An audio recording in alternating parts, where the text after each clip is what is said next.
right, we're back.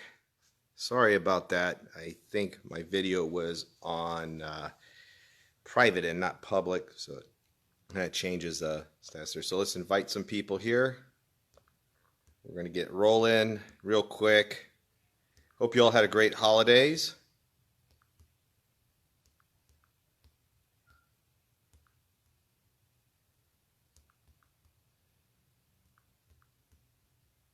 Okay, we're getting a few people here. All right.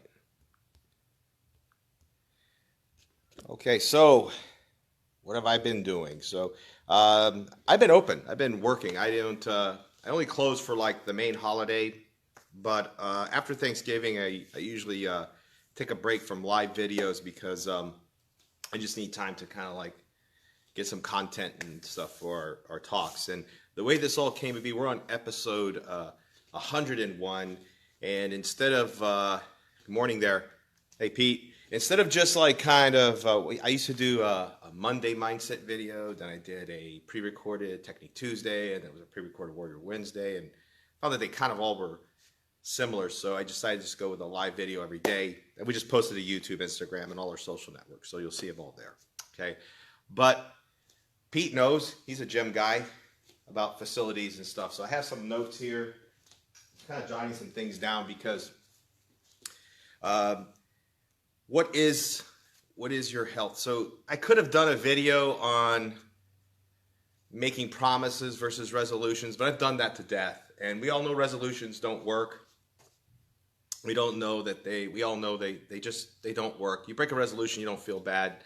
And you can tell some people if you break a promise, you feel bad. Some people don't. So I chose to go with a different route here. And this is a time of year people want to get healthy. Maybe they want their kids to finally get active, or for themselves, they want to lose weight. They want to get fit. And I'll tell you, when I started the last weight loss journey I did, it was in the middle of summer, almost fall. I decided I was going to do it anyway. I didn't think I needed to wait till January, so I just did it. But this is the season, and I think Pete mentioned how if you go to a gym, they're going to be busy from now. They get packed. And say for martial arts schools, we get a little busier. We get like some people just calling, they want to start something new this year. And there were some statistics done on that a few years ago. And, you'll go to a gym and it's super full. And then by February, it used to be till March, but by February these days, about 6 weeks in, ghost town. So there's an 80% drop off just before Valentine's Day, for whatever various reasons there may be. Conversely, a facility, yeah, it's busy for about 2 weeks and then it's going to die, right? Hi, Janet. It's going to die in about like 4 more weeks. You'll see it'll be empty again. But conversely, in a martial arts studio or a kickboxing facility like Pete's going to run, or Orange Theory, or any of those kind of like similar boutique kind of style businesses, there's an 80% retention rate. Only 20% drop out by February. So what's the deal with that? Why is it such a huge difference, like totally backwards compared to each other? And one thing that came to mind is, if you really look into it, those gyms, there's nothing wrong with gyms. I'm not trying to bash gyms. That's not my goal of the video.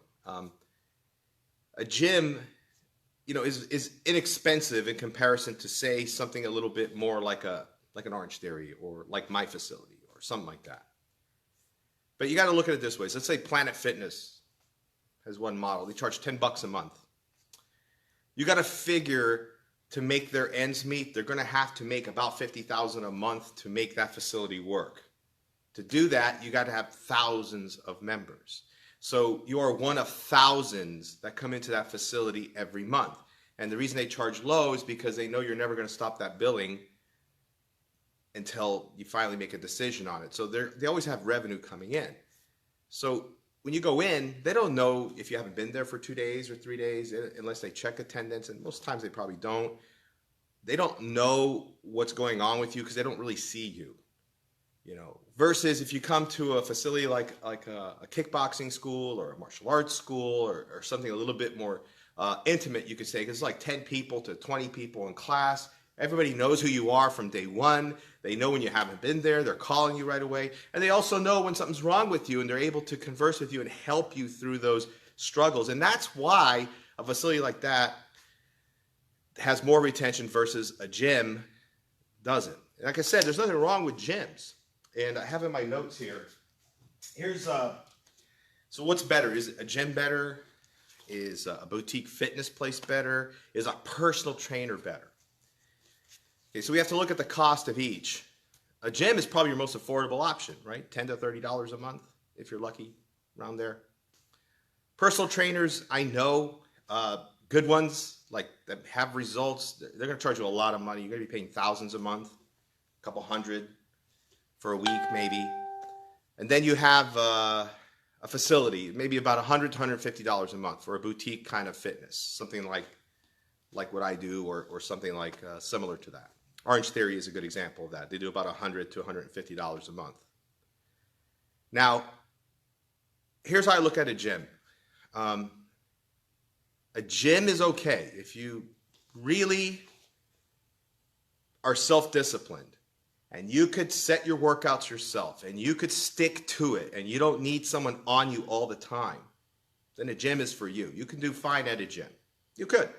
You could pay your $10 to $30 a month, get your fitness in, and you'll be fine. You know, that's absolutely true. You know, I can work out every day. I can set my workouts. I have that discipline. I could practice my kicking, my karate, my kickboxing. I could do that a few times a week on my own. And I know a lot of martial arts instructors, they can't do that. They need someone to coach them. They're even high-level masters, and they got to have an instructor. It's okay. There's nothing wrong with that if you need a coach. But if you could do that on your own, then a gym is fine. You'll be fine with it. But if you can't, and you're basing it on cost, if you're basing it, well, this is the cheapest option, that's how I'm going to get my results, you're going to fail every time.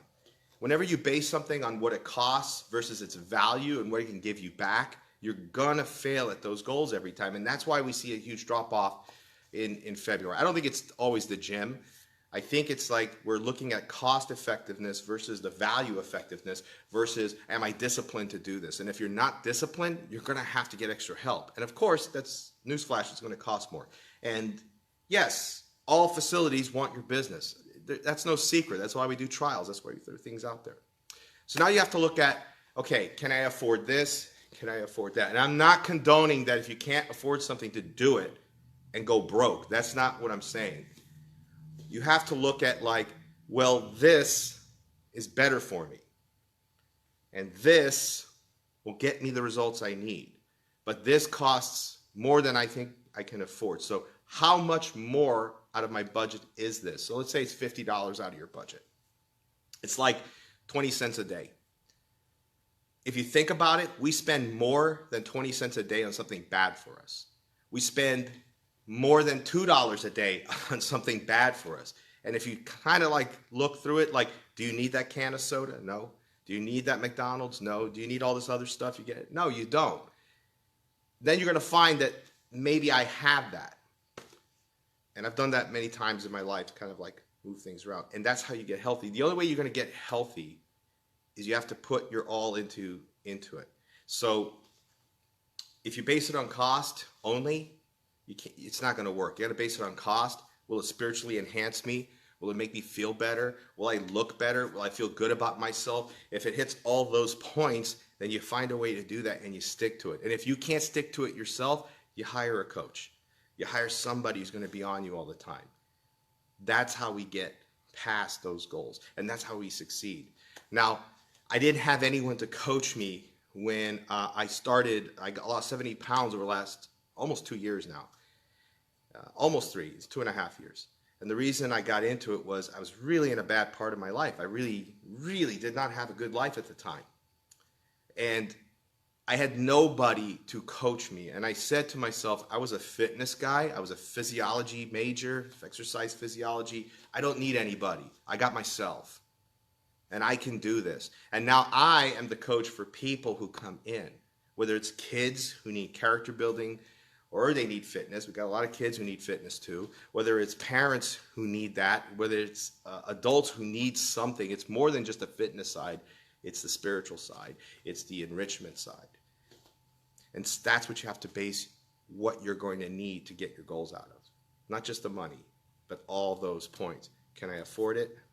Can I make the money to afford it? Will it spiritually enhance me? Will it make me feel better? Will I look better by sticking to its goals? And that's it. That's how you make that judge.